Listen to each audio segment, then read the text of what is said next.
Hello everyone, Christine McKee here from the Emerging Technology team. Let's take a closer look at how teachers can use the rubric that they've created or reused or uploaded to a Microsoft Class Teams assignment to assess and provide feedback on student work.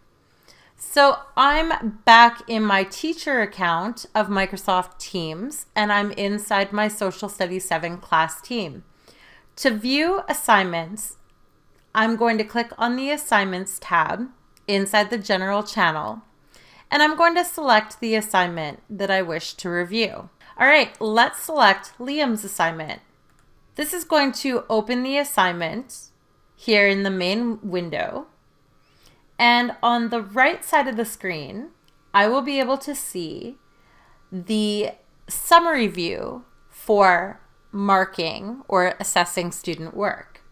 Notice that I see the attachment, I can see the rubric name, and I can see a box for feedback. I can also see a points out of 100 where I can enter in a raw score.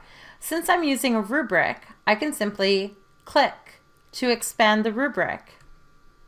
Notice that it expands by grading criteria. So it starts with the first grading criteria, which was main ideas. And I can go ahead and score this student. Let's say that for main ideas, he is proficient.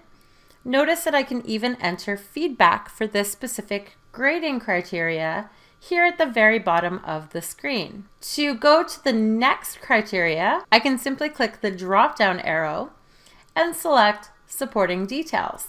And again, score the student out of proficient, adequate, needs attention on supporting details. Let's say adequate. And again, I would click that drop-down arrow to go to the final grading criteria, sequence of events, and let's say that this student scores 3 or proficient for sequence of events. Notice that as I've been scoring the student, the total value out of 100 based on the weighting distribution has been adding up here at the top.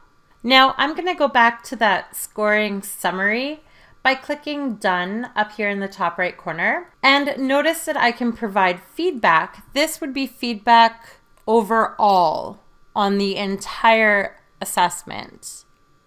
It could be based on specific success criteria outlined in the rubric. If I wanted to see an expanded version of the rubric, I could simply click, instead of clicking on the name of the rubric, I could simply click this arrow and box here in the right corner. And that opens up this expanded view where I can again assess the student with the grading criteria and provide specific, meaningful feedback for each grading criteria. Once I'm finished, I can go ahead and download as a CSV file, or I can click Done.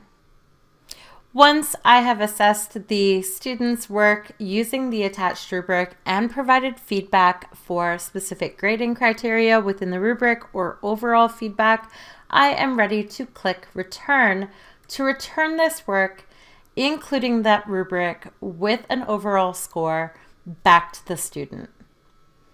I can then move on to my next student to assess by coming up to the name field and either clicking on the drop-down arrow or clicking on the arrow to the right to advance to the next student.